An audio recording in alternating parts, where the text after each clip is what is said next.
बंगालच्या उपसागरात कमी दाबाचा पट्टा सक्रिय झाल्यामुळे 25 ऑक्टोबरपर्यंत वादळी वाऱ्याचा इशारा देण्यात आलाय आणि आठवड्याभरात कोकणाला परतीच्या पावसाचा दोनदा दणका बसलाय।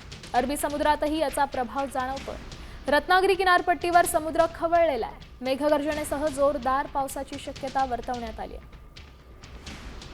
दरम्यान रत्नागिरीतून आढावा घेतलाय आमचे प्रतिनिधी अमोल कलये यांनी। पाहूया। बंगालच्या उपसागरामध्ये कमी दाबाचा पट्टा निर्माण झाल्यानं परतीच्या पावसाचा इशारा जो आहे तो हवामान खात्याने दिलेला आहे।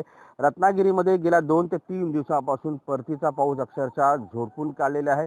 गेल्या आठवड्यामध्ये देखील परतीच्या पावसानं मोठं नुकसान केलं होतं आणि आता गेल्या 2 ते 3 दिवसांपासून हा मुसळधार परतीचा पाऊस जो आहे तो कोसळताना पाहायला मिळतोय।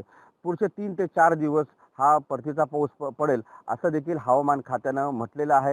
एकंदरीत पाहिलं तर कोकणाचं जे वातावरण आहे हे सकाळचं ऊन आणि संध्याकाळचा परतीचा पाऊस असंच काहीसं वातावरण सध्या कोकणामध्ये पाहायला मिळते। आपण रत्नागिरीतल्या भाटे समुद्र किनारे आहोत आणि या भाटे समुद्र किनारी आपले ही दृश्य पाहताय की कडकडीत ऊन आहे, समुद्र देखील शांत आहे।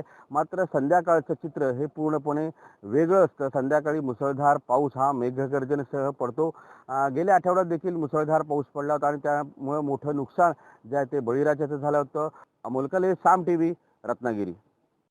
आता isakal.com आहे देशातील नंबर 1 ची मराठी न्यूज वेबसाईट। प्रत्येक अपडेटसाठी isakal.com ला नक्की भेट द्या।